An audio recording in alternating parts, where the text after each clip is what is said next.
Miarabantsika tsirairay avy a, miarabantsika any an-tokantrano any izay mandresy mampandroso izao feo izao. Dia eto ihany koa ny tenako dia hiarabantsika tratran'ity andro lehibe androany ity dia ny andron'ny Pentecote izany. Eny a dia mirary hery ho antsika ny tenako a, mirary antsika tena hoe itoeran'ny fanahy masina tokoa. Tenin'Andriamanitra ny amin'ny asan'ny apôstôly any a, asan'ny apôstôly toko voalohany a, dia ny andininy 9 a, manao hoe amin'ny anaran'i Jesosy fa azo hery ianareo amin'ny ilatsahan'ny fanahy masina aminareo ary ho vavolombeloko any Jerosalema sy eran'ny Jodia sy Samaria ary hatramin'ny faran'ny tany. Amen.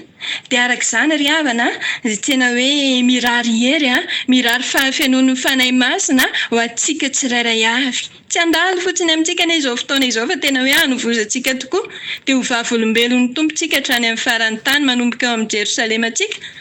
Amen.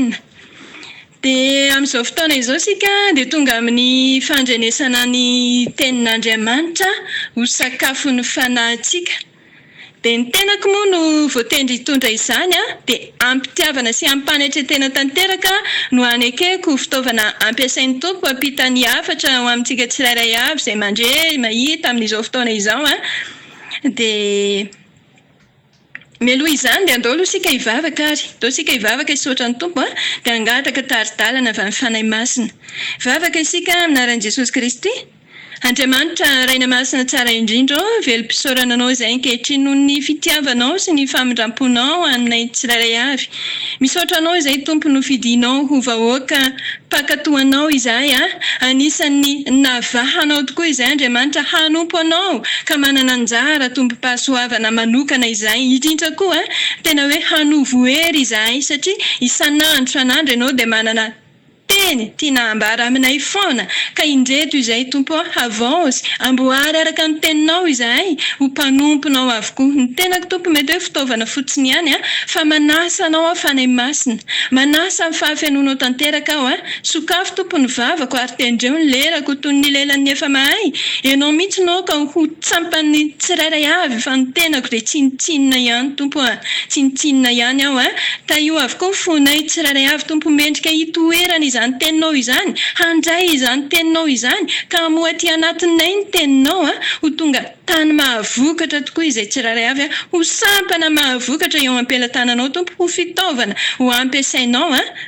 Dia mitenena tompo ao fa vonina hiainanao izay vahoakanao, dia tario izay fanahy masina ary fianohanao tanteraka tokoa a, ampianary fanetretena izay eto am-panarahananao. Dia amin'ny anaranao Jesosy Kristy no anandratana izany tonom-bavaka izany. Amen. Amen. Isika moa ry havana dia manana thème ka ny lohahevitra antsika dia fanavahana. Fanavahana. Izay no lohahevitra antsika.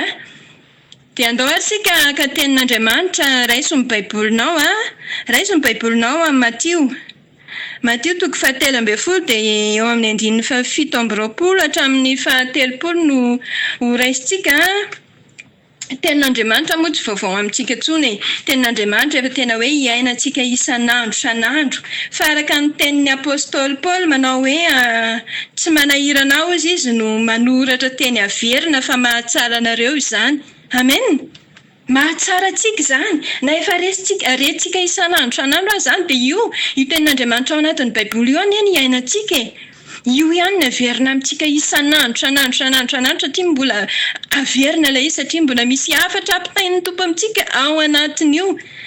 Dia amin'ny anaran'i Jesosy ary no amakiantsika ny tenin'Andriamanitra ao amin'ny Matthieu toko 7:20 toko 7 azafady dia ny 7 hatramin'ny 7. Misy soramandry ery amin'ny toko 7 ery dia fanoharana 7 nataon'i Jesosy. Fanoharana 7 nataon'i Jesosy. Dia aminaran'ny tompona makitsika ny teny dia avy ny mpanompon'dra lehilahy ka nanao taminy hoe tompoko, tsy voatsara vanina fafinao tany an-tanimbarianao, koa avy aiza kosa ny tsy parifary, dia hoy izy taminy, fahavalo no nanao izany. Ary ny mpanompony nanao taminy hoe, koa tianao va no andehananay hanongotra sy hanangona azy? Fa hoy izy, tsia, fandrao raha manongotra ny tsy parifary ianareo dia ongotanareo miaraka amin'ny koa ny vary. Aoka ihany hiara-maniry izy roa hambara-piavin'ny fararano, ary amin'ny fararano dia holazaiko amin'ny mpijinja hoe angony aloha ny tsy parifary ka atao fiamboarany mba hodorana, fa ny vary dia ataomy ho any an-tsopotro. Amen. Izay ny ten'Andriamanitra ry havana. Araka ity ten'Andriamanitra atao Mateo toko 7 ity moa dia anisan'ny fanoharana ataon'i Jesosy Kristy izy ity e. Dia hitantsika eto ny tantara vakintsika fa momba ny vary sy ny tsy parifary. Dia io nangalantsika ilay lohahevitra hoe fanavahana. Aina ho an'ny mahazo azy ny tenin'Andriamanitra ary fahasalamana ho an'ny nofo rehetra dia aina ho antsika izany. Fanoharana ataon'i Jesosy Kristy izany hoe nisy lehilahy niainga dia namafy votsara teo amin'ny tanimbary anankiray. Dia rehefa namafy izy dia rehefa naniry ilay rehefa naniry ilay vary dia kay tsy vary ihany no naniry teo. Fa nisy zavatra hafa koa niaraka naniry tamin'ilay teo, niaraka naniry tamin'ny vary teo, dia tsy parifary izany. Dia rehefa nahita an'izany ny mpanompon'dra lehilahy araka ny tenin'Andriamanitra vakintsika teo dia gaga izy. Gaga izy satria nahoana fa satria tsy lasa nivadika nisy voaratsy ny fangaro tamin'ilay tsara nafafy teo dia nanontany ilay tompony izy. Nanontany izy ka nanao hoy izy hoe tsy voatsara va ny nafafinao tany an-tanimbarinao, koa avy aiza kosa ny tsy parifary? Dia hoy ilay tompony taminy, hoy izy taminy hoe fahavalo no nanao izany. Jerevintsika tsara ny hafetsen'ilay fahavalo. Tsy teo amin'ilay tanimbarina namafazan'ilay ray ihany izy namafy fa tsy nandeha nijery toeran-kafatariha tany ambadimbadika na tany ananina tany, fa dia teo nisy antony. Satria fetsy ny fahavalo fa mieritreritra izao izy hoe ho afafy ireto dia ho voafatotra dia tsy afaka mitombo, tsy afaka mandroso ireo vary, ireo nafafin'ilay lehilahy ireo. Dia hitantsika amin'izany niaraka naniry teo amin'ny tanimbary anankiray dia niaraka naniry dia niaraka nitombo. Dia rehefa niteny an'izany ny ilay lehilahy dia hozy izy nandahy izy satria niteny izy hoe eo amin'ny 9 fahavalo nanao izany dia hoy ny mpanompony teny indray ilay mpanompony nanao hoe tianao ary ve hozy izy ny andehananay hanongotra sy hanangona azy? Fa tsy nanaiky ilay tompony fa hoy izy hoe tsia, fandrao raha manongotra ny tsy parifary ianareo dia ongotanareo miaraka amin'ny koa ny vary. Amen. Mazava be. Izany hoe miaraka eo daholo fa tsy afaka hongotana aloha satria mitovy ry havana dia tsy misy hanavahana anazy.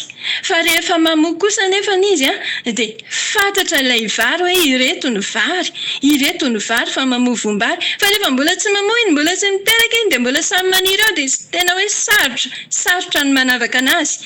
Dia tahaka izany koa. Andao hoaritsika hoe ity tany itoerantsika ity dia hoaritsika toy ny tanimbary lehibe anankiray. Dia rehefa hoaritsika toy ny tanimbary lehibe anankiray ity tany itoerantsika eto ity dia misy vary maniry izany eo. Dia misy tsy parifary dia andao ataontsika hoe isika rehetrarehetra izao ilay vary. Dia Jesosy Kristy ilay namafy. Dia rehefa namafy Jesosy Kristy dia vary no voatsara ihany no nafafiny fa izy tsy namafy, tsy namboly voaratsy izy.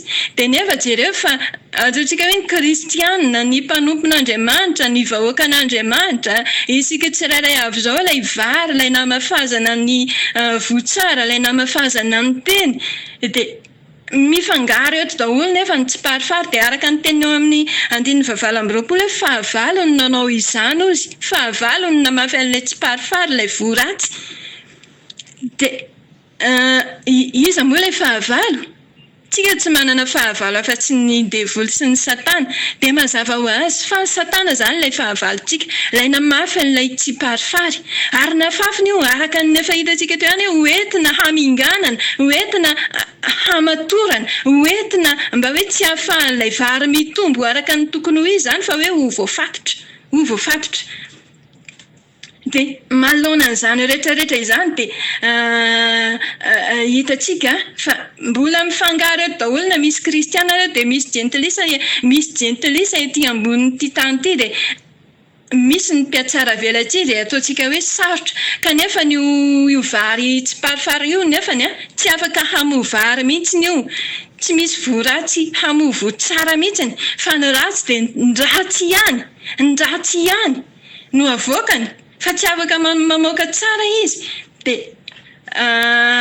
fa amin'izany fotoana izany nefa araka ny tenin'Andriamanitra izay mivakiantsika teto avela hiaraka maniry sy miaraka eto daholo ihany aloha fa amin'izany fotoana izany no tsy maintsy hanasorana antsika tsirairay avy, tsy maintsy hanasorana ny vary hiala eo anatin'ny tanimbary rehefa matoy. Tsika izany tsy afaka hijanona mandrakizay eto amin'ity tany ity fa misy fetrany ihany ny hijanonantsika eto. Dia hoy izy hoe angony aloha izy angonina aloha satria teny amin'ny bijinja izy rehefa tonga ny fotoam-pijinjana, rehefa tonga ny fararano dia teny amin'ny bijinja izy hoe angony aloha ny tsiparifary. Izany hoe ilay tena ratsy, ilay feno faharatsiana satria manjary manelingelina an'ilay votsara, manelingelina an'ilay vary dia angonina aloha fa ireny hodorana hozy izy araka amin'ny hitantsika eto amin'ny 9:30 eto dia hodorana ireny. Atao inona tokoa moa fako? Hodorana. Fa ny vary kosa hozy izy dia hotomina makany antsofotra, hakarina makany antsofotra. Izany hoe dorana ny fako fa ny vary no hiakatra. Amen. Ry havana. Tsaroantsika tsara ny zanak'Israely tamin'izany fotoana izany andeha tao amin'ny tany Ejipta. Fa navoaka an'Andriamanitra tao ny vahoakany. Tsy navelany hifangaro tamin'ny tsiparifary tao. Tsy navelany ho mpanompon'ny Ejiptianina mandrakizay satria azy ireo ilay azy no vidiny tao anatin'ny maro. Dia navahany mba ho azy, firenena masina ho azy, taranaka voafidy, fanjakam-pisorona. Avelao ny olo ka hanompo azy izy. Dia netiny tany anefitra.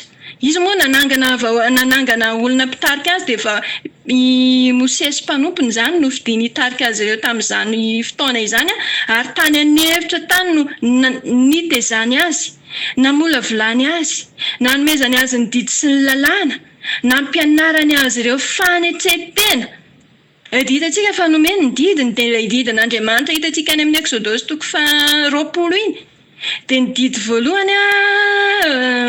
voalohany hatramin'ny 4 dia manambara ny fitiavan'Andriamanitra. Dia ny didy tapany faharoa koa 5 hatramin'ny 10 manambara sy mampiseho ny fitiavana n'olombelona. Ary tsy hain'ny gentilisa izany, tsy hain'ny gentilisa izany tsy fantany akory. Raha anontaniana izy tsy fantany akory fa izany hoe isika ilay ao amin'Andriamanitra. Ilay vary mahafantatra ny sitrapony ilay naniraka antsika ka izany mihitsy ny nanavahany antsika. Miaina miaraka aminy. Tsy hainy izay tsy azy izany fa izay mpanaradia azy ihany no afaka mahatandrina izany. Tsy tandremana fotsiny moa fa tena iainana mihitsy mba hamoazana voam-bary tsara. Amen. Isika rehefa ao amin'Andriamanitra dia automatika manana ny fanahy ny fatahorana an'Andriamanitra. Amen. Tsy toy izao tontolo izao, tsy toy ilay gentilisa. Manaja azy, makatory sy manompo azy, miaina amin'ny fahamarinana ary izy mihitsy no loha laharana eo amin'ny fiainantsika. Lasa tsy mahay mandeha irery intsony isika raha misaraka aminazy satria sady efa zatra miaraka aminy izany dia sady tsy mahay miaina irery.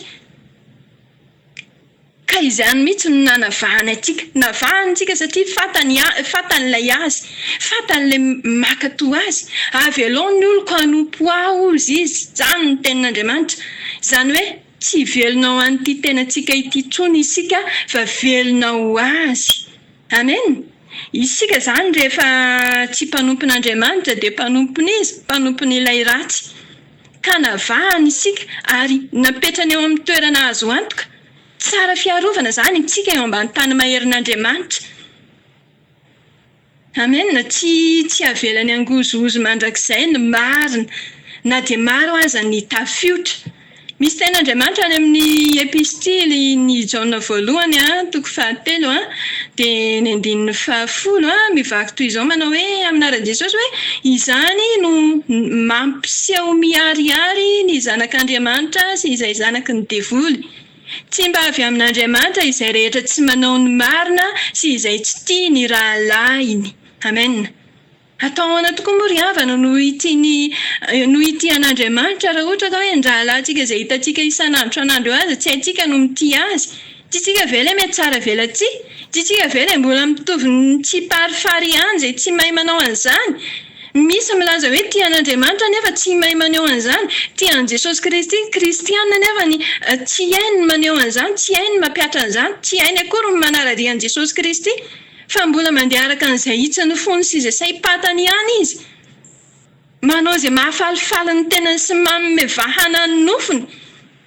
Fa rehefa ao amin'i Jesosy Kristy tsika dia tanteraka ao aminy ireo didi-pitiavana ireo satria fitiavana no hidinan' Jesosy Kristy nanetreny tena tetỳ ambonin'ity tany ity ho famonjena antsika. Ary tonga Jesosy Kristy dia izay manantona ao izy tsy mba ho laviko mihitsy. Sarobidy eo anatrehany sika efa navahany azy isika. Galatiana 3:5-5. Rehefa azy sika dia izay ihany Kristy Jesosy aminaran'i Jesosy dia efa nanombo ny nofony mba amin'ny faniriany sy ny filany tamin'ny hazo fijaliana. Amen.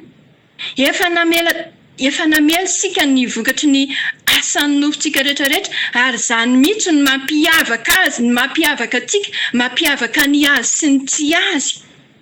Ka rehefa vary isika ry havana, ranadaty sy rahavavy, ny zandry, ny zanaka, ray aman-dreny, izay mandray izao feo izao, rehefa vary isika dia vary. Tsy misy hoe sady vary sika no tsy parifary, tsy misy hoe eo antenantenany sika. Rehefa ondry dia ondry, dia rehefa osy dia osy satria ho avy ny fotoana navahana an'izany. Ka ny vono no hamantarana ny azo ny tenin'Andriamanitra. Ny tsy parifary tsy afaka hiteraka hamoaka voambary mihitsiny. Ny vary ihany no afaka miteraka voambary mba hivelomana. Fantatsika ny vary anie foto-tsakafo betsaka amin'ny firenena miaina amin'ny manao foto-tsakafo mivelona amin'ny vary. Foto-tsakafo izany dia mahavelona izany. Mahavelona dia toy ny hoe tenin'Andriamanitra, foto-tsakafontsika ilay ao amin'Andriamanitra, ilay ao amin'i Jesosy Kristy dia mahavelona antsika izany. Dia toa antsika izay azy niteraka mamoha ny tenin'Andriamanitra. Satria mamoha aty anatintsika ny tenin'Andriamanitra dia aina ao antsika izany, dia fahasalamana ao antsika. Rehefa velona isika dia mahazo aina isika, dia salama isika. Dia mitondra aim-panao antsika koa izany. Ka tsy hametraka excuse intsony tsika rehefa hoe vary dia vary, rehefa hoe an'Andriamanitra dia amin'Andriamanitra, dia tsy misy ny ao amin'Andriamanitra tsy misy excuse hoe amin'ny maha-olombelona dia tsy ho tanteraka mihitsy, tsy afaka hanotanteraka fa tsy maintsy manota. Misy izay ny teny an'izany hoe amin'ny maha-olombelona dia tsy maintsy manota, tsy maintsy miaina amin'ny fahotana. Eny, ekena izany satria tsy misy ota omena vahana hoe atao fananiana. Tsy afaka intsony izany isika manao ota fanahiniana na inina natao rehefa ao amin'Andriamanitra. Fa rehefa mbola manao izany isika dia mbola mitovy amin'ilay tsy parifary ihany.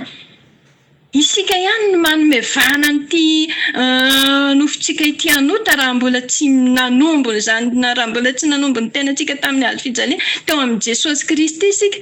Dia lasa manome vahana dia tsy misy hafa an'ilay tsy parifary. Fa rehefa vary dia vary, rehefa ondry dia ondry. Na isika izany mankany atsopotra, na isika ilay hodorana, na isika ilay fako dorana ho ilay vonona.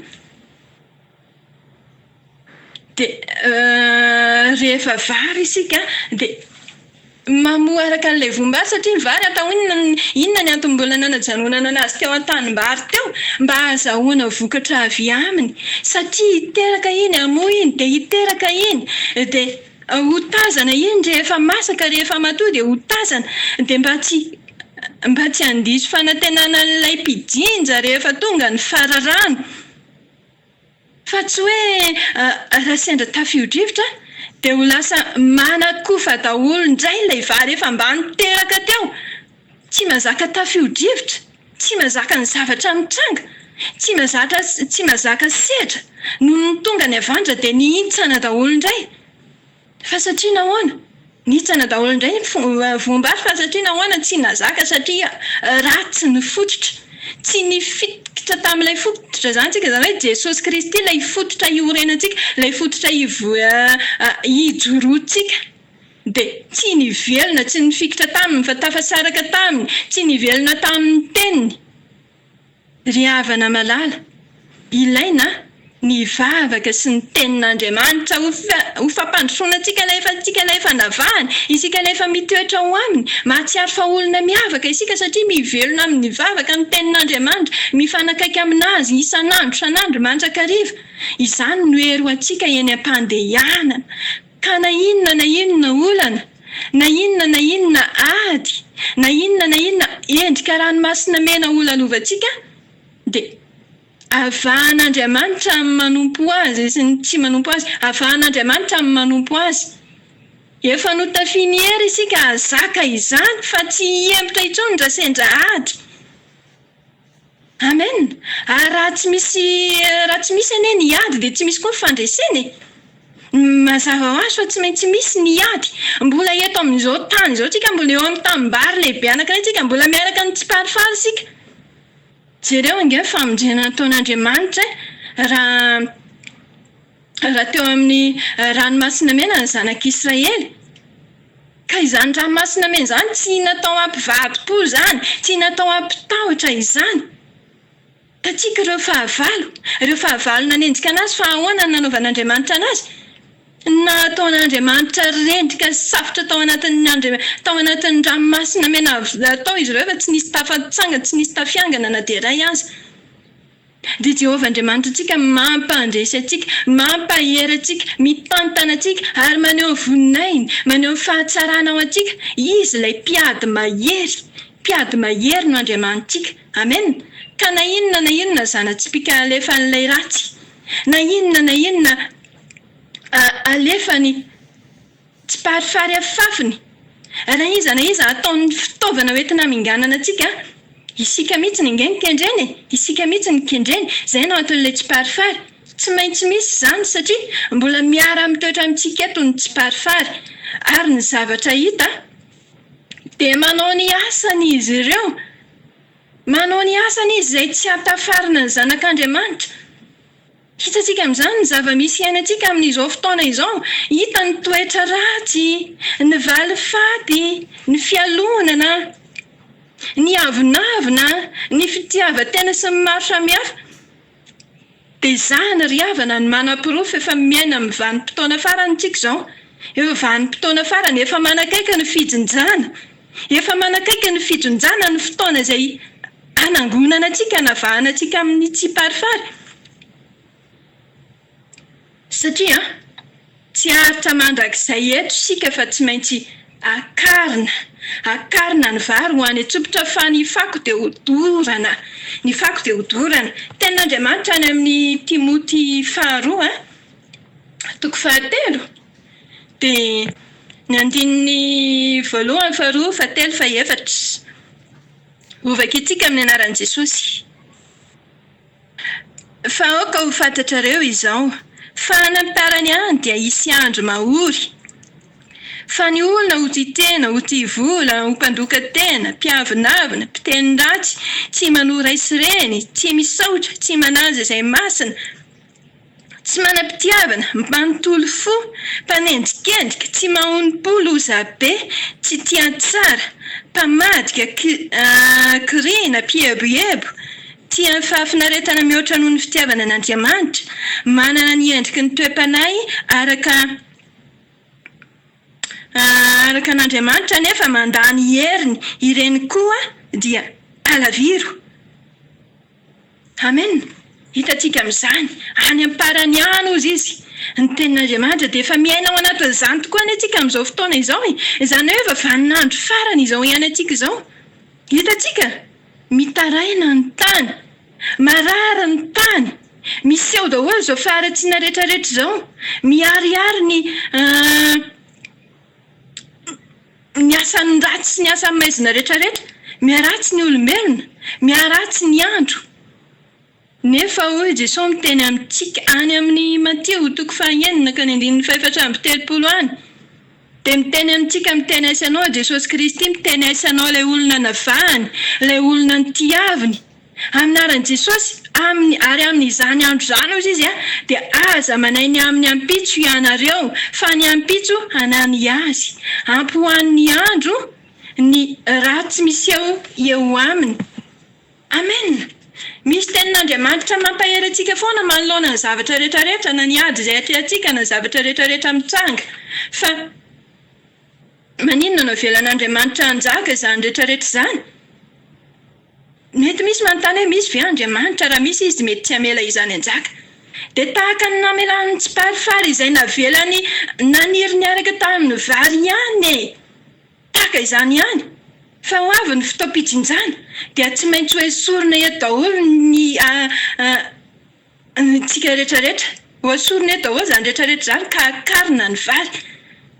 Amen. Ka ireny fanenjehana atao antsika ireny ry havana, ireny raha lasy, raha nadasy, raha vavy, ry zanaka, ry zandry, ry ray aman-dreny, nataon'Andriamanitra sy hita mihitsy ny fanenjehana atao antsika ireny, fa ireny no mandrisika antsika handeha mafimafy kokoa. Hiazakazaka mihitsy amin'ny ara-panamba ho lasa lavitra. Amen. Dia lanitra ny tanjona satria tsy hisy hijanona eto mandrakizay tsika. Arak'izany dia hitaomantsika ny namantsika, ny havatsika, ny ankohonantsika, ny namantsika ihany koa mipiarabelona amintsika mba handroso hatrany. Hitaomantsika anazy hoe andao mandroso hatrany fa tsy mihembotra. Nataon'Andriamanitra ho hitantsika mihitsy ny ratsy nataony ireny tsy parifary, ireny fahavà, ireny mikendry izay andavo antsika ireny. Nataon'Andriamanitra ho hitantsika mihitsy ny ireny mba hahatonga antsika hifikitra tanteraka amin'Andriamanitra, mba ahazo fiarovana feno. Jehovah-Andriamanitra anie nanamafy ny fony Farao tamin'ny zanak'Israely mbola tsy tafavoaka tao amin'ny tany Ejipta, mba hanehoany fa tsy misy Andriamanitra mahery afa-tsy izy, ary hainy atao ny zavatra rehetra. Ka nataony hitantsika mihitsy izany mba hanehoany ny heriny amintsika, hanehoany fa Andriamanitra lehibe izy, Andriamanitra mahatahotra izy, fa ny fahavalo dia ho aringany, izay mpanenjika antsika zany, izay mpanenjika antsika dia ho aringany. Ary ataon'Andriamanitra hitany mihitsy ny isan-dratantsika. Amen. Ilaintsika ny latsalatsa taony, ny esoeso, ny fanenjehana, ny fanaratsiana, ny fankahalana, ny fanambaliana sy ny maro samihafa ny toetra ratsy ireny. Ilay ataon'Andriamanitra hitantsika sy fantatsika ireny. Satria navelan'Andriamanitra izy ireny mba hananjatany antsika. Ho tahaka ny hiakarantsika amin'ny avo hatrany, ho tohatra ireny, ho tohatra hiakarantsika amin'ny ara-panahintsika. Ho tahaka n'ilay efa tena hoe mafiorina ho aminy tsika ilay vahoaka tena navahany isika, ireny mpanompon'Andriamanitra efa teo alohantsika rehetrarehetra ireny. Tsy mihembotra fa mandroso hatrany dia hanaraka ny diany isika. Matoa izy ireny nitoetra sy naharitra nahatanteraka ny fiazaka izany dia teo Andriamanitra nanondrotra anazy tamin'ny ambony. Ka ireny rehetrarehetra ireny nitohatra hiankarantsika ka aza kivy, aza ketraka. Fa nataon'Andriamanitra n'izy izany hatanteraka ny antom-pisitsika eto ambonin'ny tany. Hatanteraka ny antom-pisitsika fa mbola miaraka eto ny vary sy ny tsy parifary. Mbola misy ny tsy parifary dia tsy maintsy misy ry havana izany rehetrarehetra izany. Ny fahazavana dia mamiratra ao anatin'ny maizina. Izany hoe mamiratra isika satria isika ilay fahazavana. Isika ilay efa navahany tao anatin'ny maro. Amen. Izany ry havana mampahery antsika izany tenin'Andriamanitra izany. Izany no nampitaina antsika andro any satria isan'andro isan'andro izy miteny amintsika ataony miavaka ianao eto ambonin'ity tany ity, ataony miavaka izao sy ianao eto, ataony miavaka isika eto fa satria nahoana manompo sy makatoa ary avy any amin'ny tsy parifary koa ianao rehefa tonga ny tompidinjana. Amen. Nandray ve ianao? Nahazo hery ve ianao? Tenin'Andriamanitra hoentiko hampaherezana antsika maranako ny tenin'Andriamanitra dia any amin'ny Deutéronomia 1:telopolo teny 9:9. Vaky toy izao aminaran'i Jesosy manao hoe mahereza sy matanjaha. Aza matahotra na manahy azy fa Jehovah-Andriamanitra ao no miara-mandeha aminao, tsy andao na foy ianao izy. Amen. Olona miavaka ianao, olona miavaka ianao, mitoera tsara, mandrosoa hatrany, aza miova. Omentsika ho an'Andriamanitra ny voninahitra fa ny fiadanan'i Jesosy Kristy kosa ho amintsika hivavaka tsika amin'ny tenin'Andriamanitra. Eny Andriamanitra Ray ny masina tsara indrindra, velom-pisaorana anao izahay. Misaotra betsaka Tompo, misaotra Jesosy Kristy fa novelominao indray izahay tao anatin'ny teninao, araka ny hoe vahoaka efa navahanao tokoa izahay Andriamanitra ka tsy avelanao ho lasa danja. Tafianao herin-tsaina izahay ahazaka na inona mety hoe mitranga ao amin'ny fiainanay. Kony angatahanay aminao Tompo dia hitahirizanao anay tsirairay avy. Hitahirizanao anay tsirairay avy mba tsy hiova, tsy hivadibadika, tsy hiembotra fa ho feno hery hatrany. Mandra-pahatonga ny tompidinjana izay tsy maintsy anakaranao anay hiala eto amin'ity tany ity. Dia Mesay ianao mahery Tompo, tsy mahay mandeha irery intsony izay ka zavela ho tafasaraka aminao. Izay tsirairay avy hitaomanay ihany koa. Ny ankohonanay hanompo sy hankatoanao Andriamanitra, hanompo sy hankatoanao Jesosy Kristy. Dia mankasitraka indrindra Tompo tahiony teninao izay norenesinay hitoetra lalina aty anatin'ny fonay. Ho tonga sampana mahavokatra izay tsirairay avy. Dia mesa mahery ianao fanahy masina. Dia amin'ny anara-maherinao Jesosy Kristy no nandratanay izany tonom-bavaka izany. Amen. Amen. Voninahitra ho an'Andriamanitra dia izay ny tenin'Andriamanitra fampaherezantsika androany dia io mipazitsika io fiomanana ho any an-danitra.